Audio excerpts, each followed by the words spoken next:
Welcome, Pisces, your in-depth weekly astrology overview and zodiac forecast for week commencing the 22nd of June for the ascendant, the sun, or the moon. Going to share the big themes of the week ahead, first of all. On screen is your event chart as we go into the week. I'll also unpack that. I'll then go through each of the influences in detail. By the end of the forecast, you'll have a clear picture of what's upcoming in terms of your vitality, work, relationships, or finances. I'm astrologer Patrick Arundel. A very warm welcome. If you've yet to subscribe to my channel, please do so now to help it to continue to thrive. But please also click or tap the bell notification symbol. The sun late last week moved into the most glorious part of your chart, the fifth house, and also your sister water sign of Cancer, which is very nurturing, very protective, but for you can be very playful. This triggers the potential for a really glorious week with Mars, the planet of action, which has been bubbling away in your third house for 5 weeks, also linking beautifully to your traditional ruler of Jupiter. That too gives you a chance to really just go for it and pitch in and have a fab time. But there are some other complex influences this week. Pisces, not least your other ruler, Neptune, gets into a square with the sun. How do we deal with that? And by the end of the week, Mars is going to move homes into the sign of Gemini, where it will be for 6 long weeks. I'll share about that too. So on the screen now is your event chart. And as we come into the week, the sun is linking back beautifully to the North Node in your sign and also back to Chiron in Taurus. So I feel that your communication can be very heartfelt, but that fifth house energy is about manifesting your charisma. But it is challenged, intriguingly, by a quarter moon. So we've just had the solstice, bang, quarter moon straight away. And a quarter moon is when the sun and the moon are at right angles. So we've got a conflict. So this desire to enjoy yourself has to work somehow in terms of your connections to other people. So it's possible you could be attracted to someone. It's not necessarily good for you. Also, Pluto in that 12th house, very psychological, is activating some deep desires. It's in an opposition with Venus, the planet of relating. But what Venus does do this week is forge a very solid link to Saturn. So if you're wanting to grapple with your resources carefully, I think you can do that. This fifth house energy can be about speculation, and Mars, as it picks up at speed towards the end of the week, angles in a sextile to Jupiter. A third, fifth house energy is brilliant if you want to share an idea, be very passionate, persuasive, but also, most of all, very much believing in the message that you're conveying, particularly with Mercury in the mix as well.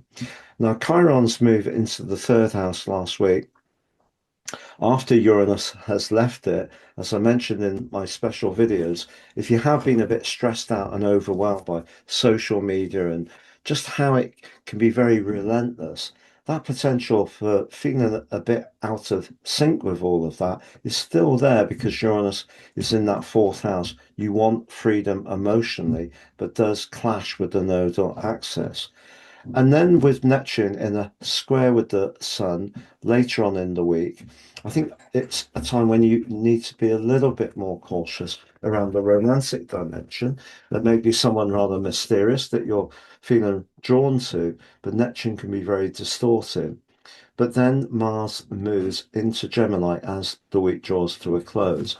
The following 6 weeks is brilliant if you want to address some domestic tasks, perhaps do it yourself, maybe to do with your garden. If you've got a home-based idea that you're interested in really grappling with, you want to move all together, Mars is going to give you a lot more passion to really focus on that part of your situation. But it also immediately clashes with the nodal axis and comes into a conjunction with Uranus.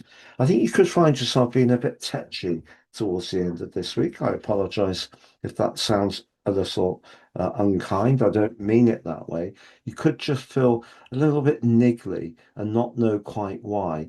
Mars in the fourth house can be a bit reactive and defensive, a bit prickly.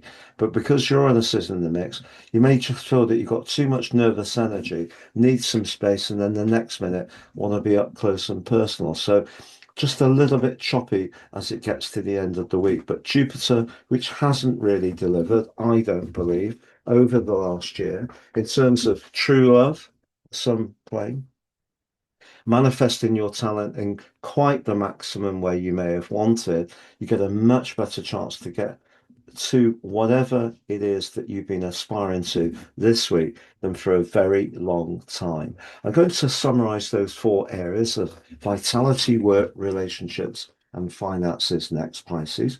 Just to say, I've reduced the price of my personal horoscope reports. It's now three for the price of one. The one you pay for is your life roadmap report, which helps us to navigate this journey with a lot more insight of the different components in our nature. Free, your 12 months transit forecast, but also your Draconic soul karmic analysis. Always very, very profound. Please see below for more. If you've yet to watch your solstice 3 month forecast, it's a huge energy shift and your Gemini new moon video, if you click on the eye within the video, that takes you through to those videos. If you'd like to work with me one-to-one, it'd be an absolute pleasure. Please see my testimonials below.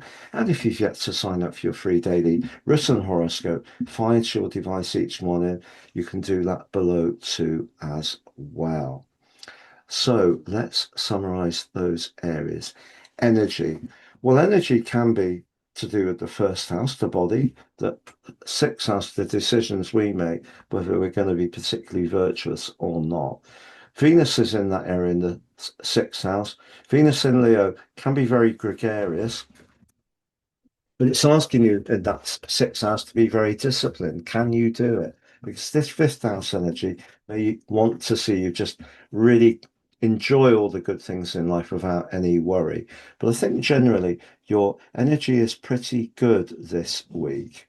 However, what about your financial situation? Saturn continuing in that second house for another 2 years, but in that very stable link to Venus.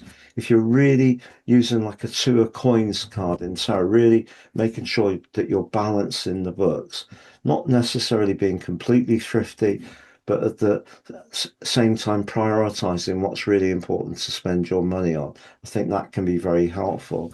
To be honest, the fifth house can be good for speculation. And Jupiter, of course, is the planet of fortune, and Mars very much the planet of risk.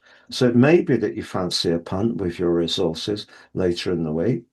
When it comes to romance, well, that Pluto Venus opposition, is there someone at work that you've really got an attraction for? Have they shown their hand yet? Or is it just all about the atmosphere? It may not be verbal. Watch out for that non-verbal communication. But also, the fifth house is very romantic potentially. But just know that that Neptune square to the sun could be the potential for a bit of unreality. And if you're wanting to have more fun with your friends and be a bit more social, and a partner you're with at the moment isn't so keen, that could show up with the quarter moon this week. But generally, that's a very jolly mix if you want to go out and socialize. As far as your professional situation is concerned, really, I can only tell you that the path of fortune is right at the top of your chart. And what I've been telling you for a while now, dig deep into your past bank of resources, experience, knowledge, wisdom, and adapt it. And be, if you can, flex into whatever circumstances you're dealing with. But a home-based business or working for yourself may still appeal for many Piscean people. It's been a real pleasure being with you. Have a great week, Pisces. All the best, and goodbye for now.